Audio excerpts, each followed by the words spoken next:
เนาะอันนี้เป็นเล้าเขาเจ้าเด้อทุกคนเพิ่นใช้เสาโดยลูกระเบิดเป้าเนาะสมัยสงครามทุกคนหาดูได้ยากเนาะถือว่ายากที่ได้เห็นเนาะ40-50 ปี60 ปีแล้วยังได้ใช้แห้งเนาะหลายไข่ย้อยเพื่อที่ได้เขาเม็ดหนึ่งผมมันง่ายเลยทุกคนเนาะดูชนเนาะ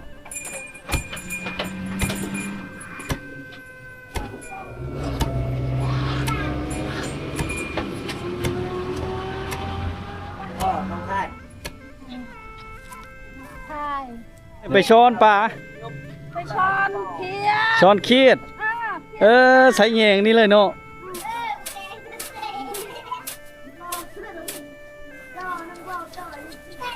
เราจะได้กินข้าวพูดแล้วเนาะง่ายๆเลยทุกคนเลย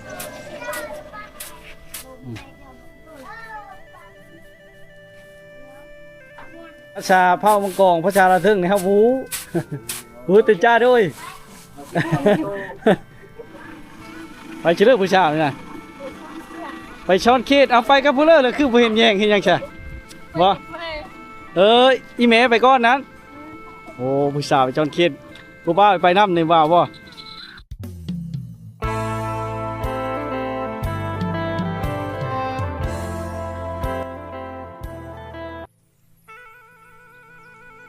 ครับสบายดีและก็สวัสดีพี่น้องปองป่ายเมื่อทุกคนนะยินดีต้อนรับเข้าสู่วิถีชีวิตคนไทยบ้านชินเก่าชินเคยนะพี่น้องมื้อนี้ก็จะพาพี่น้องมาติดตามรับชมเนาะวิถีชีวิตของไทยบ้านปูนย่างเมืองนอกแขวงชนเขตพี่น้องเขตหมู่บ้านเขตนี้ก็เป็นแหล่งท่องเที่ยวก็ว่าแม่นเนาะยังนำใช้ชีวิตแบบดั้งเดิมเนาะการทำมาหากินการดำรงชีวิตพี่น้องทุกคนส่วนหลายเนาะข่าวกระปุกมั่นพี่น้องทุกคนเนาะเดี๋ยวติดตามรับชมกันเลยพี่น้องท่องเที่ยววิถีบ้านของเขาเจ้าเนาะเพราะเป็นแนวเลิกพี่น้องไปกันเลยเนาะ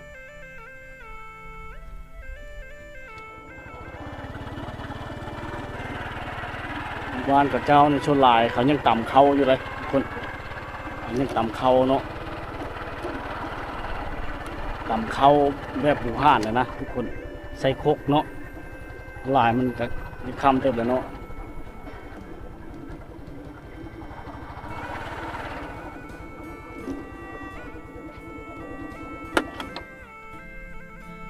เราเขาเจ้านี่เขาจะตั้งไว้เนาะนะทุกคน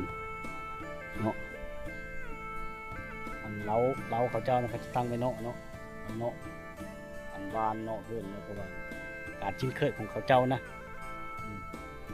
เรารู้ว่าใช้ได้เนาะนี่แหละทุกคนแตกต่างกันเลยแต่ละมองแต่ละบอนเนาะเพื่อนชาติล้านแปรยังเป็นแบบวิถีแบบชาวบ้านดังเดิมเนาะไว้ให้พี่น้องได้ติดตามชมได้เบิ้งได้ชมเนาะเราพระเจ้านี่เราตัวนี้แหละแปลกทุกคนเห็นทางเลยเนาะแปลกเพราะว่ามันมีน่วยมาระเบิดนี่ว่าที่ระเบิดเป้าเลยเนาะสมัยสงครามเพิ่นมาเฮ็ดเสาเราทุกคน50 ปี60 ปีได้ทุกคนนี่ยังคือเก่าเนาะดั้งเดิมอยู่ทุกคนนี่ในชาวบ้านปูนย่างเลยเนาะคือว่าหาเบิ้งได้ยากเลยทุกคนมาเห็นเนาะคือว่าสุดยอดเลยไอเดียสุดเจ๋งเนาะความสามารถรักแรงทุกคนหาเบิ้งได้ยากเนาะบ้านนี้ก็มีไฟฟ้าแล้วทุกคนเลยไฟฟ้าแล้วแต่ว่ารูปทรงบ้าน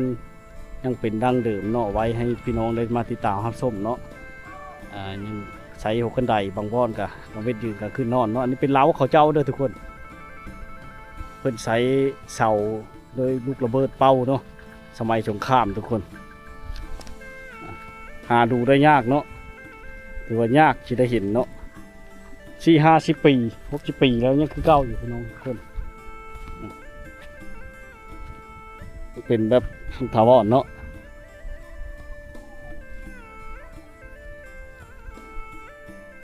บ้านบางเทินก็จะพระเพื่อจังบงเนาะขายชาวเวียดนามเนาะแล้วก็จะได้ประโยชน์เนาะจะ เอาไว้เฮ็ดพืชด่างหรือว่าเฮ็ดไม้สำเร็จรูปอหย่างต่างๆเนาะเฮ็ดเราโคเราเข้าพี่น้องเป็นครกเนาะครกตำเข้าในปัจจุบันนี่กับบางเฮิรนกับบ่ค่อยได้ต่ำเลยเนาะต่ำอยู่เนาะต่ำอยู่ทุกคนมันเฮ็ดอย่างเงี้ยมันได้ห้องฉี่แต่ก็บ่ค่อยได้ต่ำเนาะทำห้องเนาะชาวบ้านนี่งามเลยทุกคนมาเห็นศาลาเนาะงามหมู่บ้านนี่เนาะเห็นศาลาผ่านน้ำเนาะไปเฉยเลยการเป็นอันนี้เป็นโซนพักผู้พักพอได้กินได้เขตชนบทเฮาทุกคนพี่เนาะพอได้กินเลยเพราะว่ามันห่างไกลจากตัวเมืองมันกันยากเนาะผู้ไปพอได้กินเองเนาะคือยังชงมืองาใช้วิธีที่เรียบง่ายนะทุกคน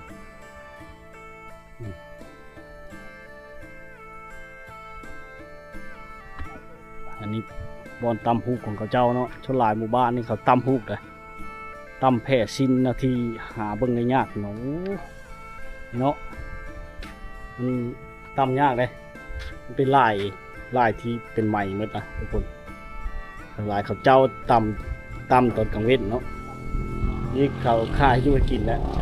คำเนาะทุกคนนะน้ำเลยนี่เนาะตำไว้ใช้เองได้เนาะ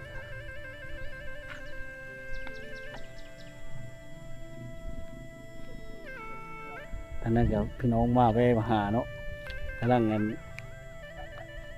งนั่งร่มกันนะจะให้ไปชวนพี่น้อง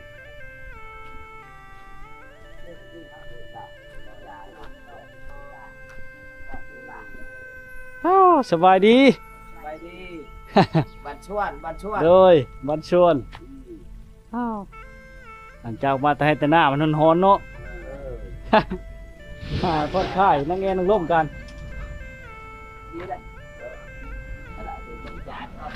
ตำเข้าเลยเขาเจ้าตำแล้วทุกคนตำแล้วเลยเนาะอื่นก็ยังบ่มีหงสีเลยโน่เนาะลูกมาแม่ตะเลยรีบ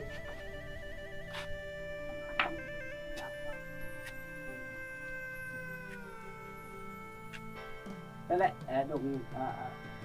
ป่านี้นั่นเพิ่มมาแหละเนื้อเราเป็นก็ยากเราเต้าไปเนี่ยมาขัดมันเลยเนี่ย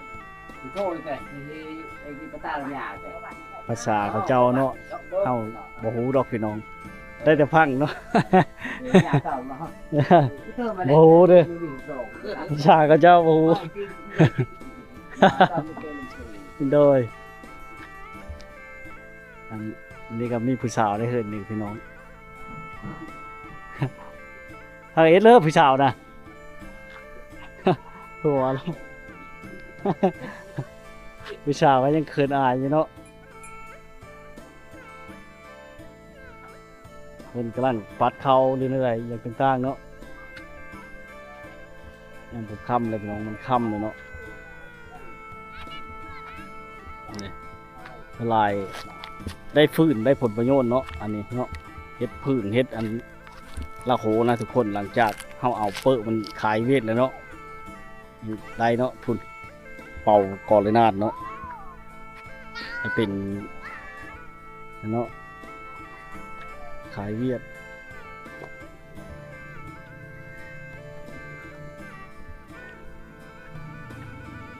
เฮ็ดไปเลยเด้ผู้บ่าวเนี่ย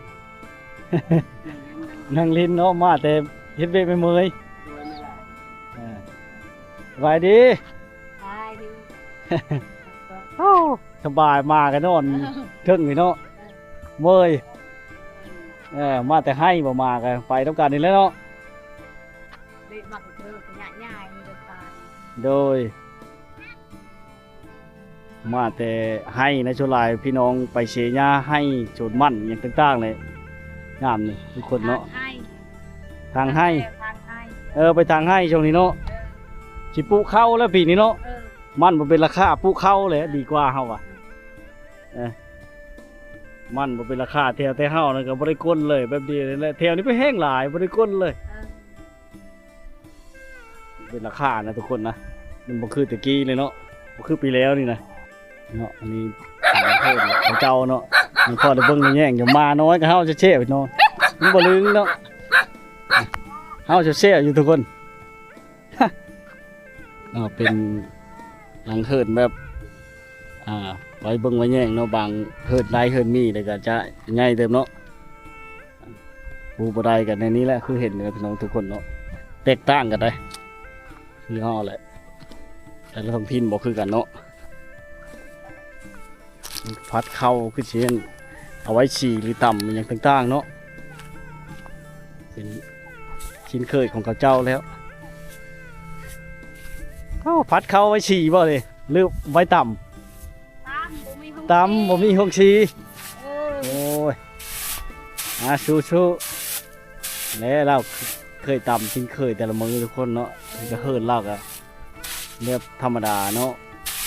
ช่วงธรรมดาคือเห็นหมดแล้วแต่ละคนมันก็มีความแตกต่างเนาะความลำบากบ่คือกันเลยทุกคนเลยอัดเข้าไว้ต่ำเนาะที่ต่ำจากน้อยนี่บ่หรือมื้อเช้าบนเนี่ยอีกหน่อยนี่แหละ ต่ำจากน้อยนี่แหละต่ำนะฮะนะบ่ต่ำนะเขานะมาแต่เอาน้ำเลยจ้ะเนาะแม่นบ่ทุกน้ำเนี่ยมากคือหั่นแล้วเฮากินแซ่บๆเลยน้ำมาแต่ดงโอ้ได้ยังกินแรงกินข้าวยังครับนะจับเจียวบ่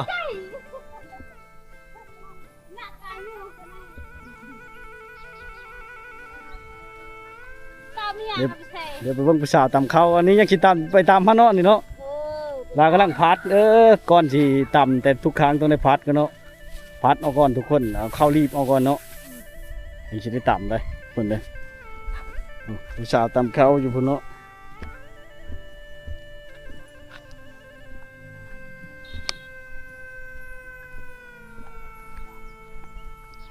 ชาวบ้านที่เรียบง่ายนะทุกคนนะหาดูได้หาเบิ่งได้ยากเลยนะปัจจุบันนี่ก็หาเบิ่งยากเลยเนาะเพราะว่าบ่ค่อยมีให้เห็นเลยเนาะพี่น้องชนบทเผามังกรเนาะ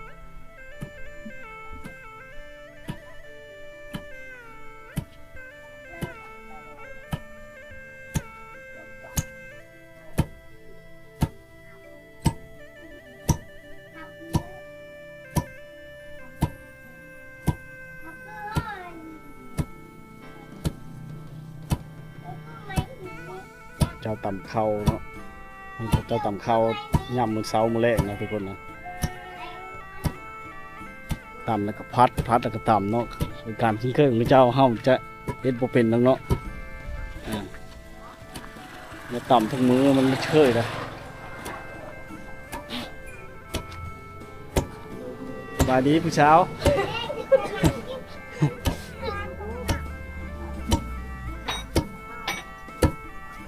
รับตามข้าวเดียวเนาะเคยทีแรกเลยเนาะมันชิ้นเคยของเขานะเฮาอาจจะบ่เป็นเนาะ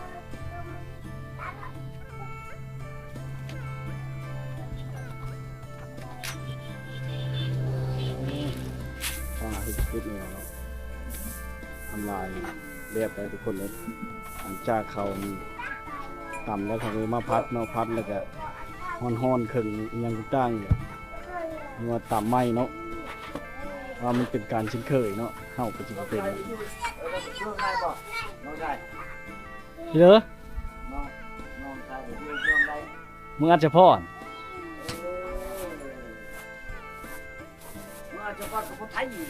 โดย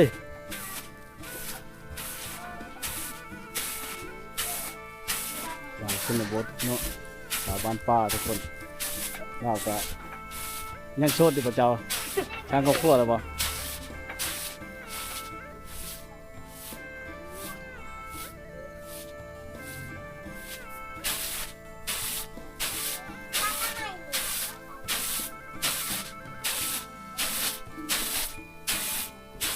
ชื่อนั่นเลยชื่อนั่นเลยแซ่บผู้สาวนะที่เลิกก็ชาวขี้อายนะทุกคนกล้าบอกชื่อกันเนาะว่าคำเบ้าต่างประเทศถามหาจะคิดว่าเลยเนาะเล่าในดุได้ทุกคนพี่น้องชนเผ่ามังกรจะดุ มีความขยันเนาะหาบ่ได้เป็นได้เป็นครอบเป็นครัวของเพิ่นเลยเนาะถือว่าโชคดีเลยนะโชคดีนะทุกคนนะเอาต่ำเช้าถึงแรงเนาะพอได้ช่อยขอบช่อยขั่วได้ช่อยแม่เนาะถ้าอันผู้ใดได้ลูกผู้หญิงเนาะจะได้ช่อยเพื่อช่อยแห้งพ่อแม่ได้ในการตักน้ำบ่อย่างต่างๆเนาะตามเข้าเนาะเรายังบ่ทันได้ห้องสี่นะทุกคนเราบ่ทันได้ห้องสี่เนาะเราก็ยังได้อยู่เนาะ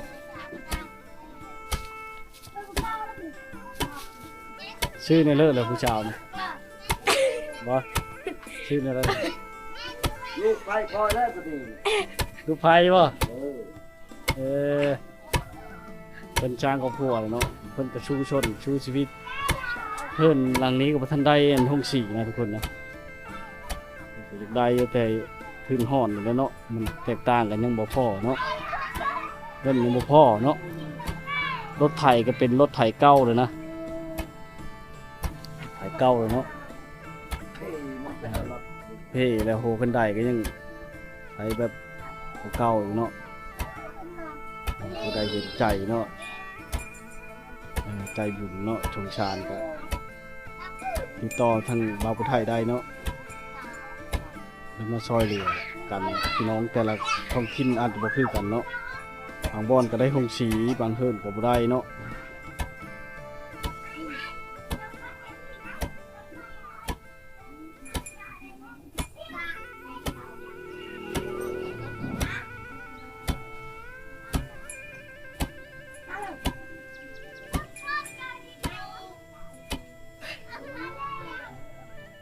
ตามจุดเมื่อยแล้วก็ได้มีผ้าเทียส้มวิธีชนบทเนาะพี่น้องท่องเที่ยวชนบทเนาะยังใช้วิธีการตำเข้าเนาะปัจจุบันนี่เราได้นี่พี่น้องทุกคนเนาะเมื่อสมัยบุหานนี่เนาะอันบุไรหงฉี่เชนเลอร์เนาะต้องได้ตำเองมันใช่เนาะ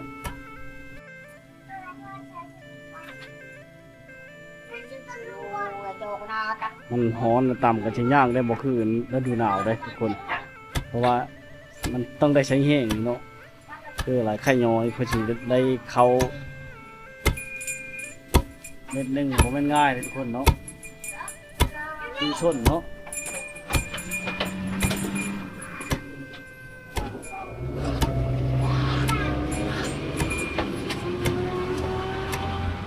พ่อน้องชาย ไปเลย ใครตำรวจอยู่เมืองอัศพรเนี่ยจะลืมแม่บ่ได้ลืมบ่เชี่ยวข้อยอยู่หันเลย บ่ฮู้ได้เฮาบ่ฮู้ได้ บ่เป็นตำรวจอยู่ในค่ายใหญ่ค่ายนั่นเจ้าเคยบ่ได้เคยหรือบ่ได้เคยบ่เรื่องการเชี่ยวเนี่ยนะ บ่ฮู้แต่ว่าแต่เมืองอะฮู้อยู่แต่เฮาก็บ่ได้ชูไปเนาะไปเฮ็ดชมรมโคซื่อๆคนที่บ้านเฮามันบ่มีอยู่หั่นน่ะนะ นี่บ่ยอม โดยก็เลยบ่ฮู้เขา เชี่ยวคอยแล้วอยู่นำกันได้จังซี่นะ อ บ่โทษนะ บ่ได้ไปเยี่ยมยามเพิ่นบ่ บ่ได้จามเลยว่าเราย้ายไปใครย้ายอยู่อันนั้นหลักเล็ดเป็น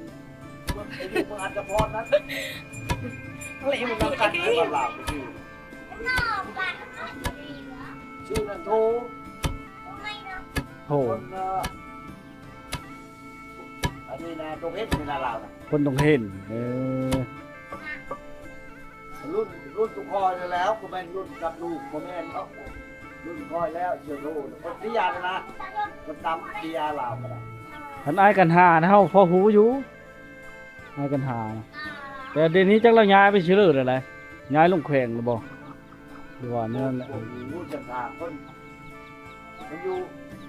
เป็นตำรวจมันอยู่มาจากพรเลยมาเราจะดูแพงจะดู จังว่าเฮาก็บ่ฮู้แต่ว่าเราเคยลงไปลิ้นอยู่แถวบ้านแถวหยังก็ได้มันบ่ชูมีผู้เป็นตำรวจนะอยู่บ้าน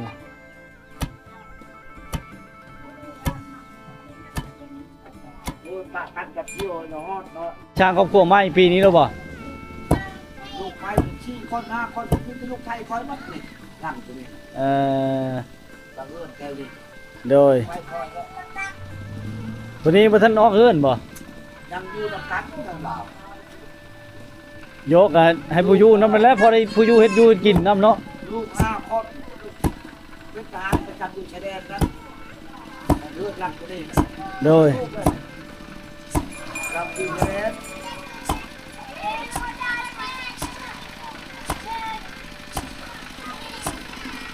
บ้านนอกของหน้าเนี่ยชนบทต่ำนี้เนาะน้องเนาะ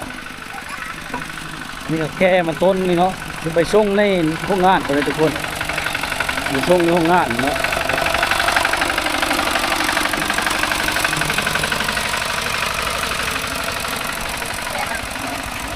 เห็นรถเนาะแล้วที่ได้เท่าเท่าไรโล700 800นี่แหละราคามันถึกชนลายก็บ่มีไผจะคนเนาะเพราะว่าราคามันถึกนะทุกคน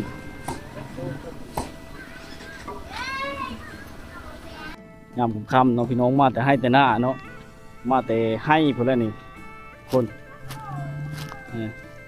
ย่างมาจนค่ำจนมืดเลยได้สั่งมากินนะ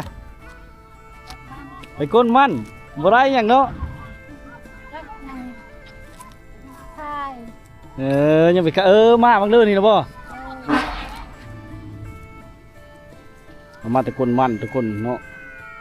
น้ำนี่กระทุกน้ำเนาะพาเชมอย่างต่างๆเนาะน้องเอ้ยเป็นชาติกันทางยานี่ก็ได้ย้อนอันมันเพิ่นปูไปแขวงชลวันเนาะมันเป็นย่างทุกคนก็ยังโชคดีเนาะได้ทางยางเนาะ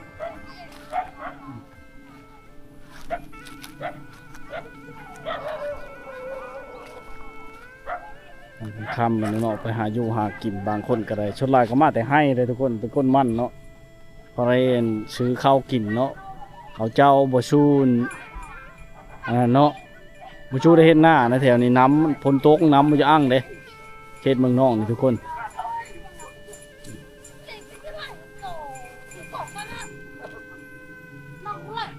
ไปใช้เนี่ยไปช้อนปลา ไปช้อนเพียน ช้อนเครียดใส่แยงนี่เลยเนาะเอาไปกับไผคือไปผู้เดียวนะช้อนกับเพื่อชะมีผู้ท้าอยู่หน้าแล้ว ก็เดี๋ยวไปผู้เดียวสิช้อนกับไผวะ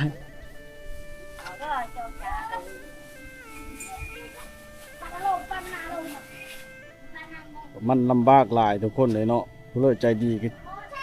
เพิ่นก็จะได้ห้อง4อยู่นะทุกคนนะ3-4 หลังคานี่เนาะ3-4 หลังคาเนาะเขาจะมาต่ำอยู่ในนี้เลยน้องเลยนี่1 2เนาะ3-4นี่เนาะ4-5 หลังคานี่เนาะเขาเจ้าจะมาต่ำเขาในนี้เนาะมาต่ำเขาในนี้นะทุกคนนะขั้นตอนนี้มันใกล้ชิแล้วเลยเนาะใกล้ชิแล้วเลยได้ทุกคนเลย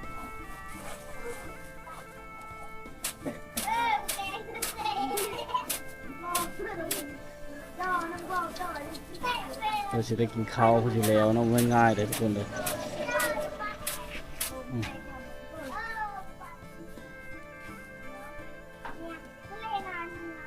ตอนนี้แยกห้ำแยกออกคะแนนเนาะ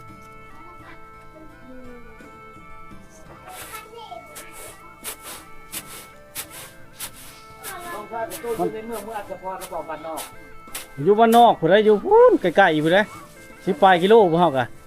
บ่คือแต่นี่หาเมืองนอกเด้ไกลเด้มันอยู่ไกล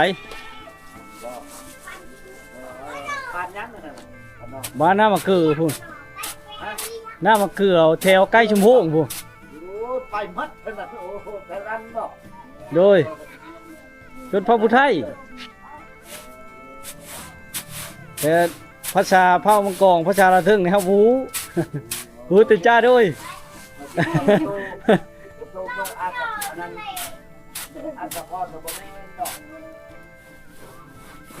โดยอยู่ไกลนี่โดยอยู่น้ำเกลือน้อยฮะเนี่ยต้นตำรับมันน่าเชน้ำนี่แหละผู้ชายมาตำข้าวช่อยป่ะนะฮะ ซอสสันเพียน โอ้ไปเฉลยเด้ผู้ชาวงามนี่เนาะ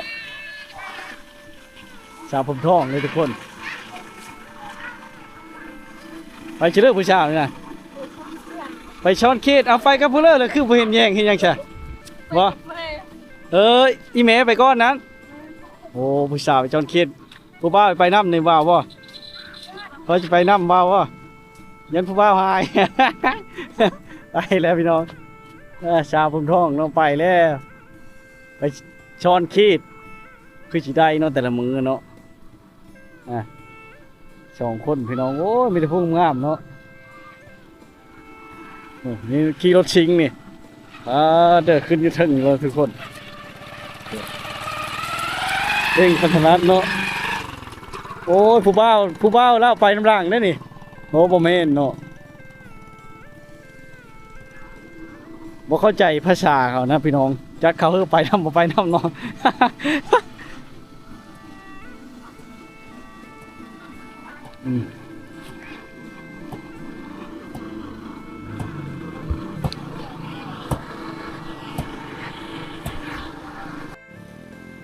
ใกล้สิแล้วเลยทุกคนเนาะขั้นตอนสุดท้ายเลยเนาะเราต่ำทุกมือเลยเพื่อสิได้เข้าหลักได้โยน64กันเลยเนาะเงินมันบ่พอทุกคนเด้เฮ็ดได้เลยเนาะ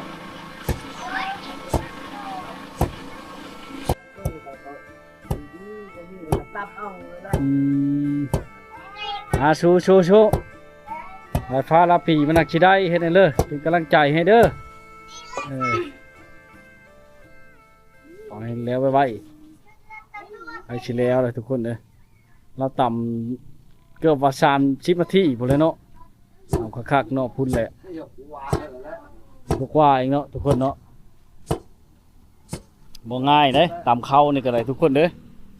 ขอบใจเด้ออยากกินข้าวขึ้นได้น้องชายเอ้ยฮะอยากกินข้าวกับขึ้นได้เว้ยบ่เป็นหยังเข้าใจหลายๆพี่น้องเขามีน้ำใจเลยพี่น้องเวลาเฮาไปมาหาชู้เนาะเพิ่นจะแต่งผ้าขาวผ้าน้ำมากินเนาะแต่ว่าเฮาก็มีงานนี่เนาะไปชิเด้อเด้ชาวลานี่ไปวิเราไปจักชาวลาเอ้ยนี่เฮิดชาวลาเลยทุกคนจักเราไปชิเด้อเลยเนาะก็เห็นเราห้ามน้ำเนาะตอนนี้บ่เห็นแล้วทุกคนเลย